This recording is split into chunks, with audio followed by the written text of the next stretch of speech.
If you're taking a Tesla job in Austin and your first instinct is to live near the Gigafactory, that does sound logical, but it's usually the decision people regret first because you're optimizing for a commute instead of your actual life. And those are not the same thing. I'm Amber Haley. I work with a ton of tech pros who are relocating here. And here's what you actually need to understand before you pick a place. The Gigafactory sits out east near Del Valle, and that area is still early in its development. So most of the housing stock around there falls into a couple of buckets. First, you have the older homes that need real work, or you have new construction that looks really good online. But honestly, it's far from the rest of the city. And that matters more than people think because your day-to-day life in Austin is not happening near Giga Texas in the factory. It's happening closer to central Austin. So here's what this looks like in real life. Let's say you move here making around $220,000 to $300,000 a year. You pick something close to Tesla because your commute is 10 to 15 minutes, and that feels really efficient.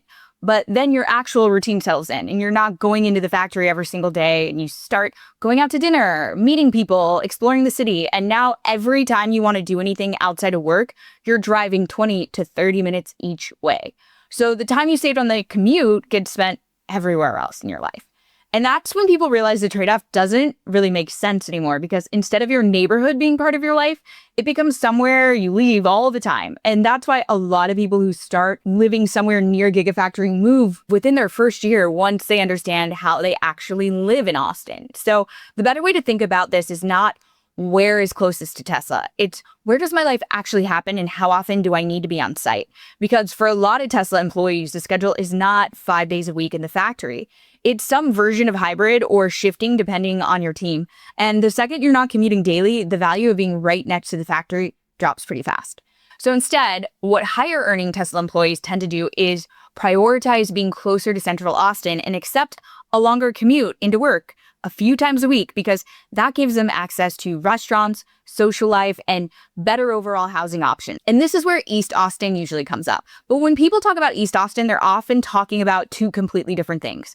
Closer in East Austin, near downtown, versus farther east where it starts to feel more suburban and spread out. And those are not interchangeable. Closer in East Austin means you're 10 minutes from downtown, maybe 15. You can go out without planning your entire night.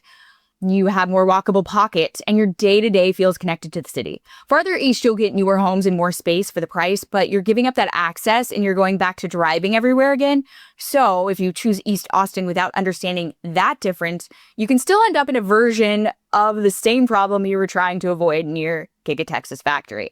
And then there's the financial side, which people really oversimplify because just because an area is close to a major employer does not automatically make it a good investment, especially in parts of Austin that are still in the early stages of development. At a $200,000 to $300,000 income, you can afford to buy in a lot of areas, but that doesn't mean you should rush into it because if you don't actually know what your routine is yet, you're making a long-term decision based on short-term assumptions. And I see this happen all the time where people buy based on what they think their work schedule will look like.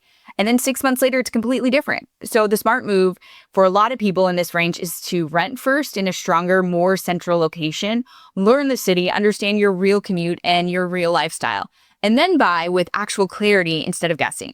And the people who do this end up making better decisions, both financially and in terms of how they actually experience living here. So if you're moving to Austin for a job at Tesla, don't default to living near Giga Texas just because it seems efficient.